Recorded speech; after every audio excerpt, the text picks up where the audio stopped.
நேயர்கள் அனைவருக்கும் வணக்கம். வெண்முரசு நேர்கோலம் அத்தியாயம் 76. காகத்தின் நகர். அரண்மனையை அடைந்ததும் தன்னை தொடர்ந்து பதற்றத்துடன் ஓடி வந்த பத்ரரிடம் புஷ்கரன், புலரியில் நான் கலியாலயத்திற்கு செல்ல வேண்டும், அதற்குள் சற்று ஓய்வெடுக்கிறேன் என்றான். அவனுடைய அந்த சீர்நடையும் நிகர்நிலையும் அவரை மேலும் பதறச் செய்தது. செண்டுவெளிக்கு கொண்டு செல்ல வேண்டுமா என்ன என்றார். அவன் மறுமொழி சொல்லாமல் தன் அறைக்கு சென்றான். ஏவலன் அவன் ஆடையை களைந்து இரவுக்குரிய மெல்லிய ஆடையை அணிவித்தான். மஞ்சத்தில் அமர்ந்தபடி அவன் சேடியிடம் மது கொண்டு வரச் சொன்னான். 3 கோப்பை யவன மதுவை அருந்துவிட்டு தன்னை எளிதாக்கி கொண்டான். அப்போதுதான் குருதி உலர்ந்து கருத்த தன் உடைவாளை கண்டான். அதை எடுத்து கண்ணெதிரே தூக்கி பார்த்தான். நெஞ்சு படபடத்தது. அதன் செதுக்குகளுக்குள் உறைந்திருந்த கருங்குருதியை நகத்தால் நீவி எடுத்தான்.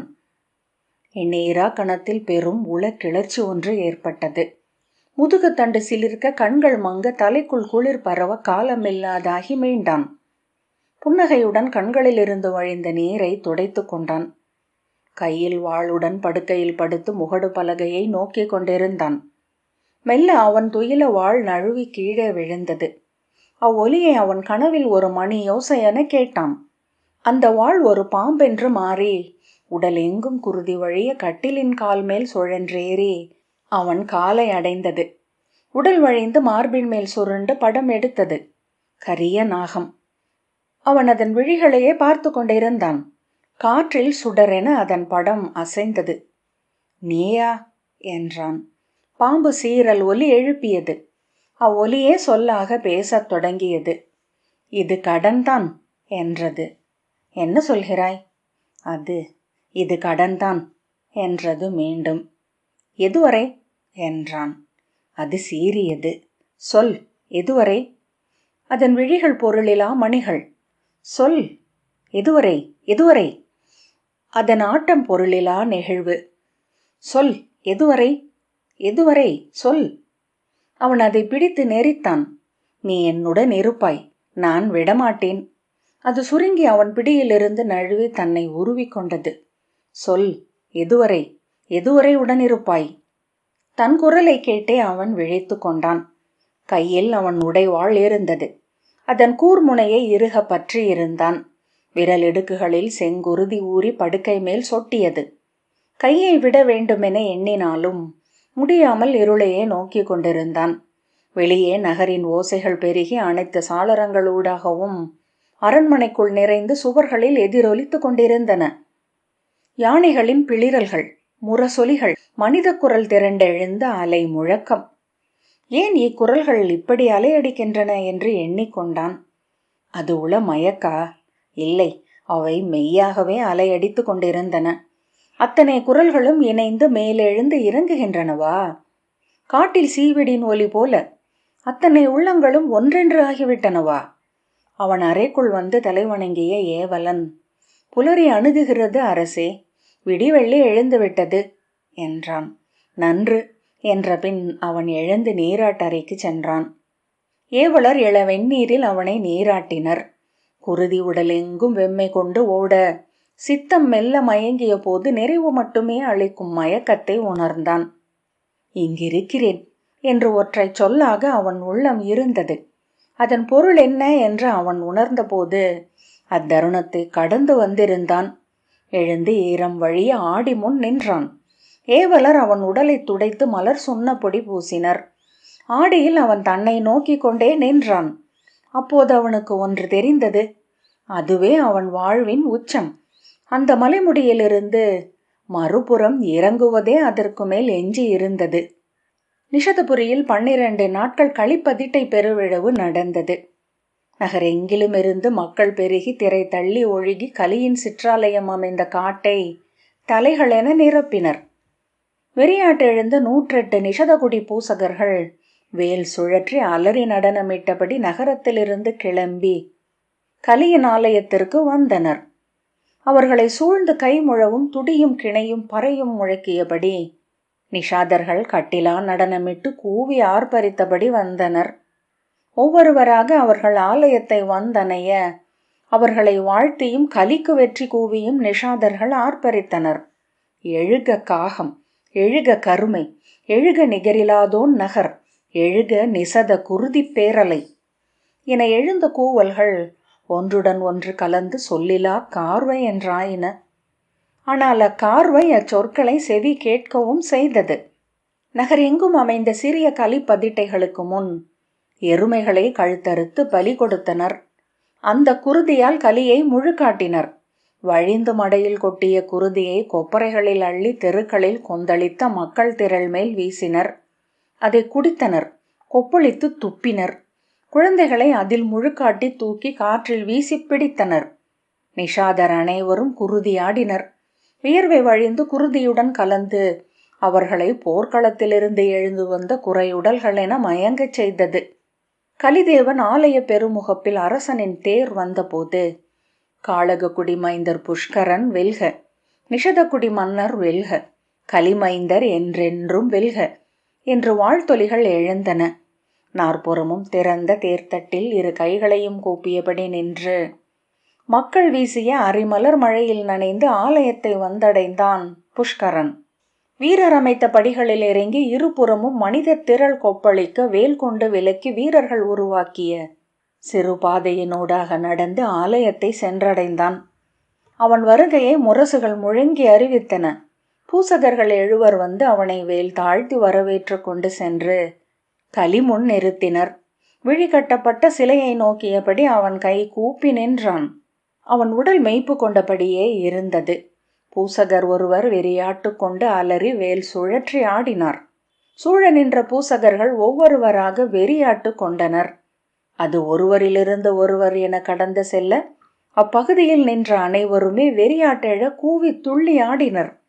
நரம்புகள் புடைத்த கழுத்துகளும் துரித்த விழிகளும் தொங்கியாடிய நாக்குகளுமாக துள்ளுமீன் என கூட்டத்திலிருந்து எழுந்து காற்றில் பறந்தமைந்தனர்.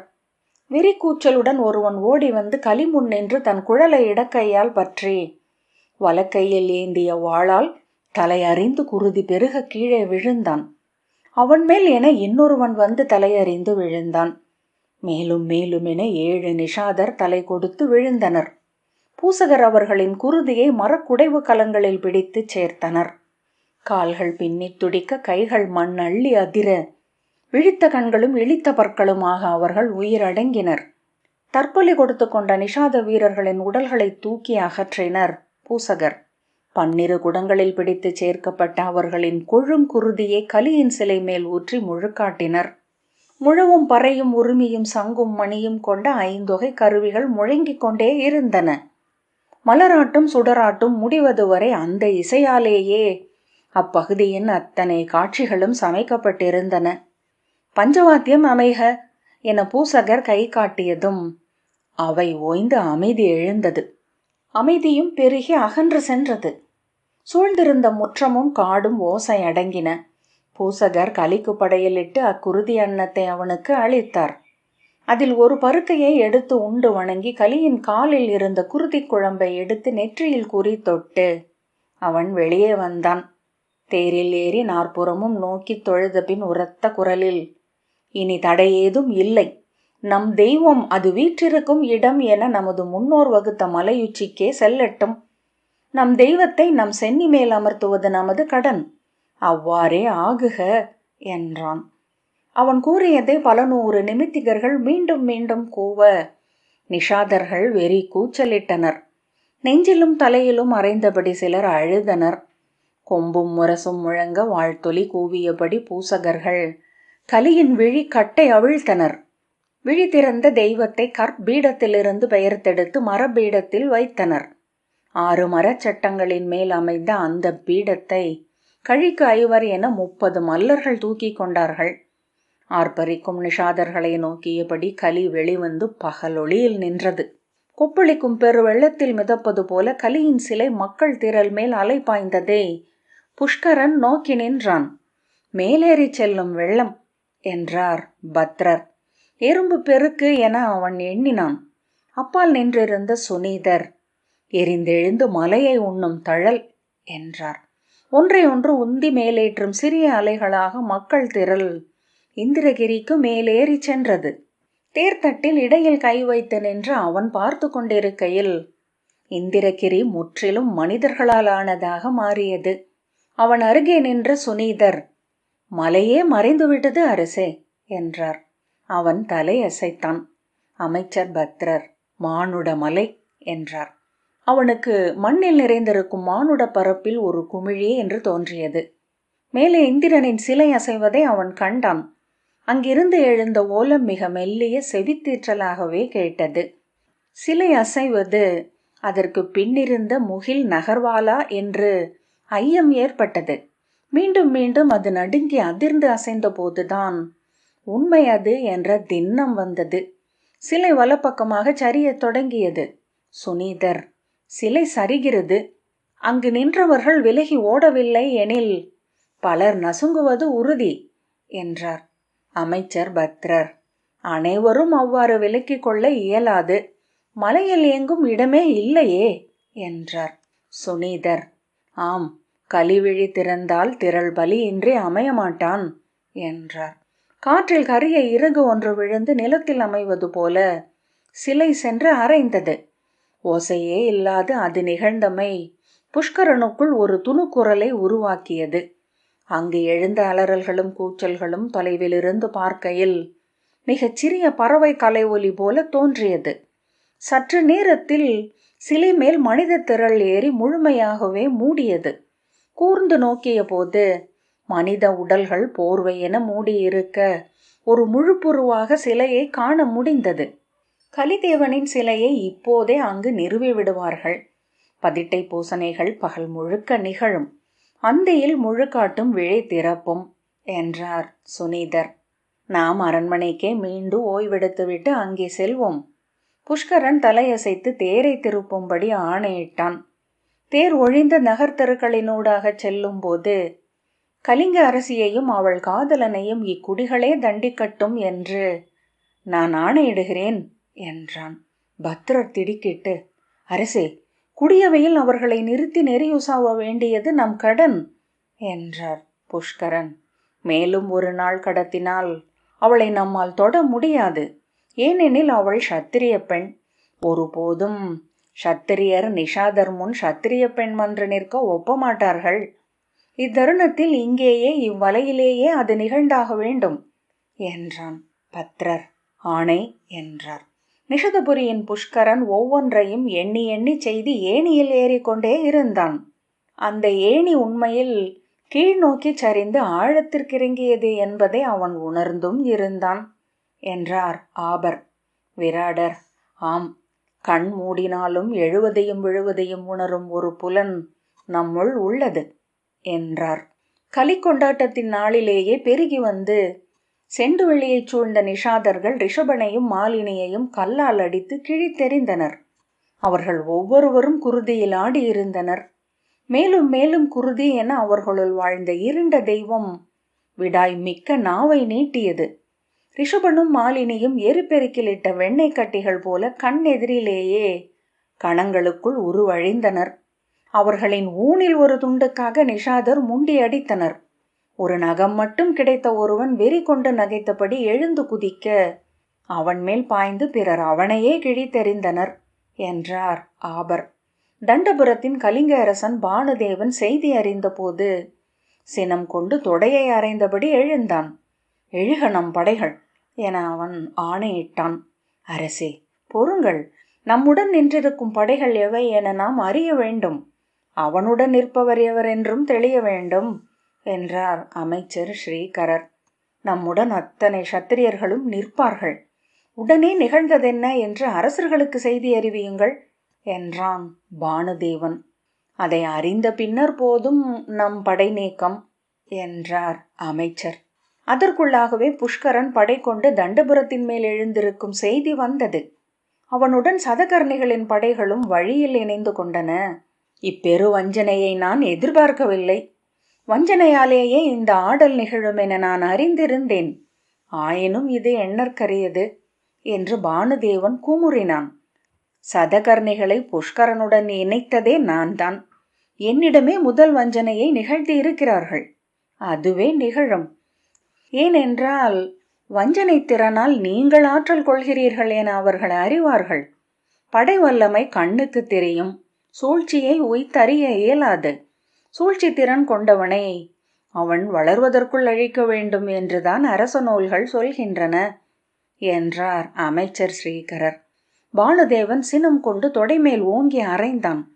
நம் சூழ்ச்சியின் வெற்றியை இவர்கள் அறுவடை செய்கிறார்கள். இதை ஒப்ப முடியாது. சத்திரியர் எவர் நம்முடன் திரள்வார்கள் என்று இன்றே அறிக என்றான். சத்திரிய நாடுகள் எதிலிருந்தும் மறுமொழி வரவில்லை. 4 நாட்கள் காத்திருந்த பின் பானுதேவன் பொறுமை இழந்தான். அவர்களுடன் வேறேதோ உடன்படிக்கை நிகழ்ந்துள்ளது அரசே என்றார் ஸ்ரீகரர். வேறு வழி இல்லை. நாம் நம் பங்காளிகளிடம் சென்று சேர வேண்டியதுதான். நம் தூதர்கள் தாமிரலிப்திக்கு செல்லட்டும். கலிங்கம் ஒன்றாக நம்முடன் நின்றாலே நாம் எளிதில் விழமாட்டோம் என்றான் பானுதேவன். ஆனால் மறுநாள் செய்தி வந்தது. தாமிரலிப்தியின் கலிங்க மன்னன் சூரிய தேவனின் மகள் சாயாதேவியை புஷ்கரன் மனம் செய்து கொள்வதாக உறுதி செய்யப்பட்டுள்ளது என்று. அதற்கு ஈடாக தண்டபுரத்தை தாமிரலிப்திக்கு அளித்து ஒருங்கிணைந்த கலிங்கம் உருவாக புஷ்கரன் உதவுவதாக சொல்லப்பட்டுள்ளது என்றான் ஒற்றன். உளமுடைந்த அரியணையில் அமர்ந்த பானுதேவன் உதடுகளை இறுக கடித்து கைகளை முறுக்கியபடி தன்னை கட்டுப்படுத்தி கொள்ள முயன்றான். அவ்வெல்லை மீற வெடித்து அழத் தொடங்கினான். அவை அவன் அழுவதை திகைப்புடன் நோக்கி அமர்ந்திருந்தது. தன் அழுகையை உணர்ந்து சீற்றம் கொண்டு எழுந்த பானுதேவன், நாம் கிளம்புவோம், வடக்கே செல்வோம். நகரை கைவிட்டு விட்டா? அது அறமல்ல என்றார் அமைச்சர் ஸ்ரீகரர். அறம் பேசும் பொழுதல்ல இது. அவன் என்னை விட்டு வைக்க மாட்டான் என்றான் பானுதேவன். உயிர் தப்பி ஓடுவதை விட என அமைச்சர் சொல்லத் தொடங்க, நீர் காவல் படையுடன் இங்கிரும். புஷ்கரனிடம் பேசி நம் குடிகளின் உயிர்களை காத்து கொள்ளும். நான் கிளம்புகிறேன் என்றான் அரசன். அவையினர் தயங்கியபடி எழுந்தனர். படைகள் ஒருங்குக, நான் இன்று மாலையே கிளம்ப வேண்டும் என்று ஆணையிட்டபடி அவன் அவையிலிருந்து விலகிச் சென்றான். அன்று மாலையே பானுதேவன் தன் படையுடன் பின்வாங்கி வடக்கே சென்றான். ஆனால் அவன் சென்ற பாதையை முன்னரே புஷ்கரனின் படைகள் மறித்து விட்டிருந்தன. தொலைவில் நிஷாதர்களின் காக கொடியை பார்த்ததுமே பானுதேவன் உளமுடைந்து மீண்டும் அழத் தொடங்கினான். அவனுடைய படைத்தலைவன் உக்ரவீரியன் புஷ்கரனுக்கு முழு படையும் அடிபணிவதாக செய்தி அனுப்பினான். அதற்கு மறுமொழி வரவில்லை. படைத்தலைவர்கள் அமர்ந்து சூழ்ந்தார்கள். முழு பணிதலுக்கு செய்தி அனுப்பியும் மறுமொழி இல்லை என்பதன் பொருள் ஒன்றே என்றான் உக்ரவீரியன். அவன் துணைவர் அவன் விழிகளையே நோக்கினர். என்னுடன் நில்லுங்கள் என்று அவன் சொல்ல அவர்கள் விழிகளால் ஆம் என்றனர். அன்றிரவு தன் பாடி வீட்டில் மது உண்டு வாய் வழிய துயின்று கொண்டிருந்த பானுதேவனை உள்ளே நுழைந்த உக்ரவீரியன் வெட்டி கொன்றான். அவன் பாடி வீட்டிற்குள் வாளுடன் புகுந்த போது அரசனுடன் இருந்த சேடி அலறினாள். ஒலி கேட்டு விழித்து கொண்ட பானுதேவன் உக்ரரே என கை நீட்டினான். அத்தருணத்தை வெல்ல தன் கீழ்மையை முழுமையாக திரட்டி கொள்ள வேண்டும் என உணர்ந்த உக்ரவீரியன் அவன் நெஞ்சில் ஓங்கி உதைத்தான். அவன் மல்லாந்து விழ குழல் பற்றி தலையை தூக்கி கழுத்தை வெட்டினான். தொண்டான தலையுடன் அவன் வெளிவந்த போது படைத்துணைவர்கள் அங்கே திரண்டு நின்றிருந்தனர். தலையை முடிபற்றி தூக்கி காட்டினான் உக்ரவீரியன். கைகளை தூக்கி ஆம் என்றனர். பானுதேவனின் தலையுடன் கலிங்க படை சென்று புஷ்கரனின் படைகளுடன் சேர்ந்து கொண்டது. அவர்கள் கலிங்க கொடியை கீழேயும் காக கொடியை மேலேயும் கட்டிய கம்பங்களுடன் புஷ்கரனை வாழ்த்தி ஒலி எழுப்பியபடி திரளாக நிஷத படை நோக்கி சென்றனர். அவர்களை கண்டதும் நிஷாதர்கள் உரக்க கூச்சலிட்டு வரவேற்றனர். புஷ்கரன் முன்னிலையில் அவர்கள் தலைமழித்து நெற்றியில் காக குறி பொறித்து நிஷதகுடியின் அடிமைகளாக ஆயினர். புஷ்கரன் தண்டபுரத்தை அடைந்த போது கையில் கங்கை நீர் கொண்ட நிறை குடத்துடன் 108 அந்தனர் உடன் வர கோட்டை வாயிலுக்கே வந்து ஸ்ரீகரர் அவனை எதிர்கொண்டார். தண்டபுரத்தின் அவையை கூட்டி அரியணையில் அமர்ந்து முடிசூடிய புஷ்கரன் நகர் மையத்தில் இருந்த சூரியன் ஆலயத்தின் கிழக்கு சுவரில் தன் வெற்றியை கல்வெட்டாக பொறித்த பின் நகர் மீண்டான். தண்டபுரத்தை கன்னியாசுல்கமாக அளித்து தாமிரலிப்தியின் அரசன் சூரியதேவனின் மகள் சாயாதேவியை மணந்து கொண்டான். ஆபர் கை குவித்து வணங்கி, குருதியில் வேர்விட்டே அரசுகள் எழுகின்றன. ஆனால் சத்திரிய குருதி சூரியன் சான்றாகவே விழ வேண்டும் என்கின்றன நூல்கள். இருளில் சிந்தப்படும் குருதியை உண்ண வருபவை இருளை நிறைத்துள்ள தெய்வங்கள். அவை சுவை கண்ட பின் அடங்குவதில்லை. முழுக்க நக்கி துவட்டிய பின்னரே அகல்கின்றன என்றார்.